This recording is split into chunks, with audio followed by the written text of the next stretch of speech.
Hai anak-anak, bertemu lagi dengan Bu Guru. Anak-anak, hari ini kita akan belajar tema 3, tokoh dan penemuan, subtema 2, penemuan dan manfaatnya, pembelajaran kelima.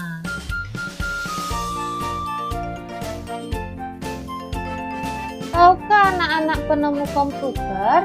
Kira-kira apa manfaat komputer bagi kehidupan masyarakat?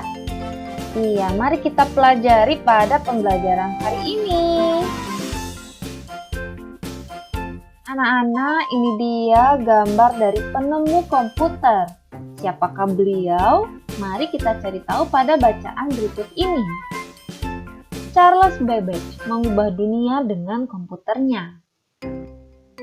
Charles Babbage adalah seorang ahli matematika.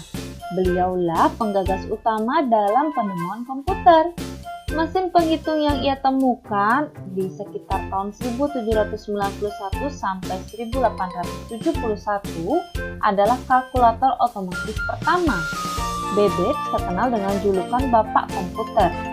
Babbage yang lahir pada 26 Desember 1792 mengeluhkan sistem perhitungan yang mengandalkan tabel matematika sehingga kerap terjadi kesalahan. Babbage ingin mengubah sistem perhitungan tersebut melalui sistem mekanik untuk menekan kemungkinan terjadinya kesalahan hitung. Gagasan tersebut dituangkannya dalam sebuah catatan yang diberi nama Note on the Application of Machinery to the Computation of Astronomical and Mathematical Tables. Catatan yang dibuat pada tanggal 14 Juni 1822 ini berisi tentang semua konsep komputasi yang ada dalam benaknya.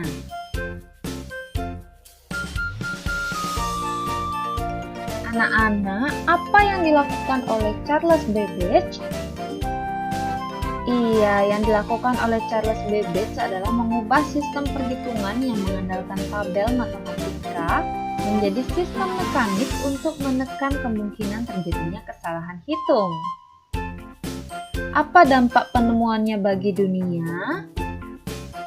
Dampak penemuannya bagi dunia adalah menekan terjadinya kesalahan hitung. Apakah kamu merasakan manfaat komputer saat ini?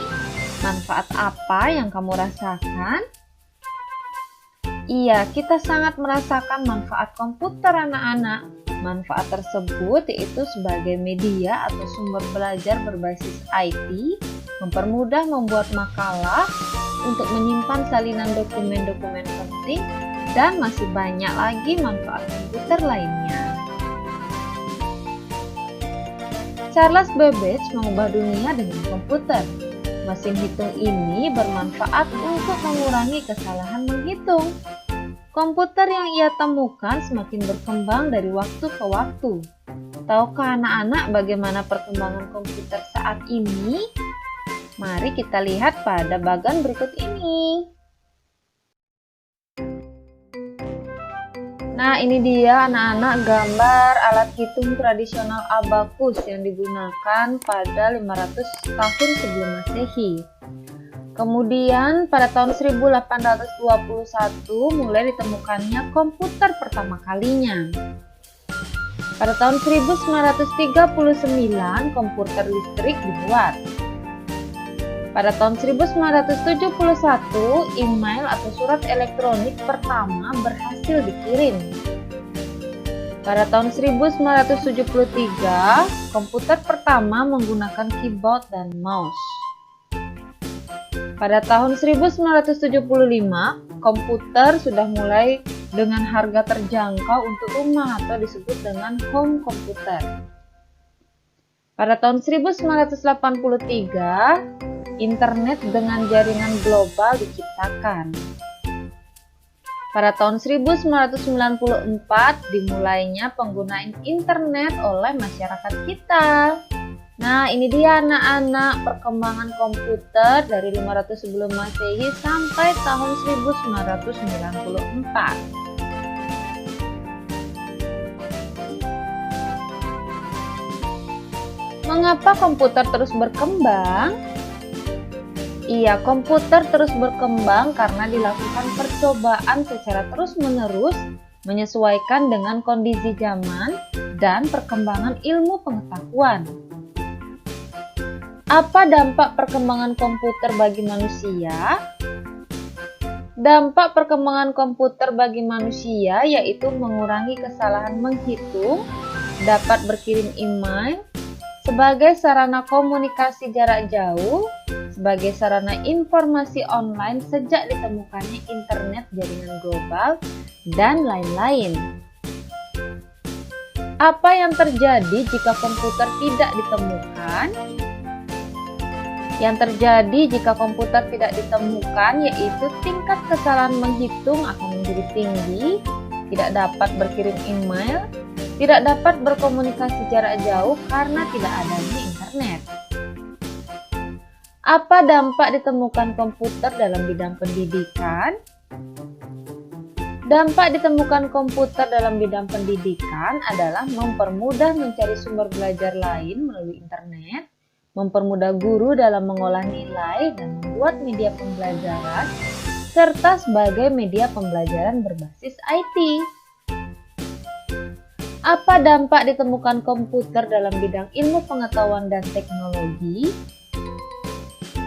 Dampak ditemukan komputer dalam bidang iptek yaitu mempermudah perhitungan yang rumit, memudahkan pengumpulan data dan analisa data, memungkinkan simulasi dan prediksi, menciptakan lapangan kerja baru seperti YouTuber dan blogger yang menggunakan media komputer untuk menghasilkan uang.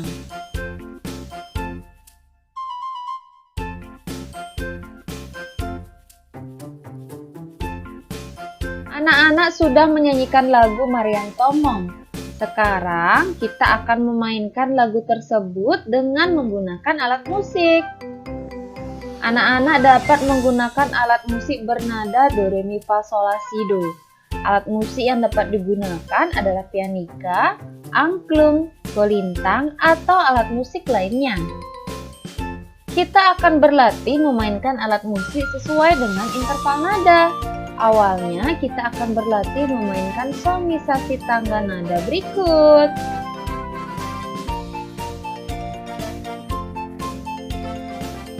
Nah, sekarang mari kita ingat kembali beberapa interval nada.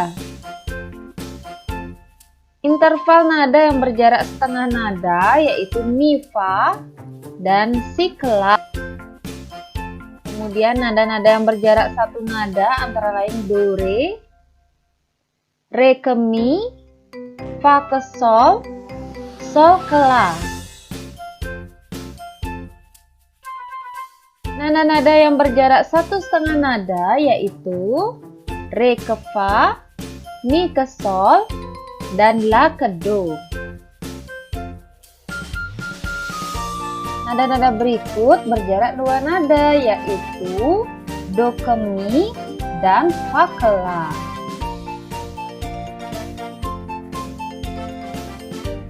Anak-anak, berlatihlah berkali-kali agar nada anak-anak tepat ya. Semakin anak-anak rajin berlatih, maka kemampuan anak-anak pasti akan bertambah. Nah, anak-anak, sekian pembelajaran kita hari ini. Terima kasih Bu Guru ucapkan karena anak-anak sudah menyaksikan video ini dengan sangat baik. Seperti biasa, sebelum mengakhiri pembelajaran, silahkan anak-anak kerjakan soal refleksi berikut ini. Soal refleksi 1. Pada tahun berapakah internet dengan jaringan global ditemukan? 2. Siapakah Charles Babbage tersebut?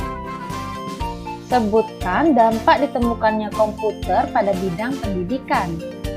Yang terakhir, sebutkan contoh nada yang berjarak dua nada. Silahkan kerjakan pada buku latihan kalian dan Bu Guru tunggu jawaban kalian. Bye-bye anak-anak.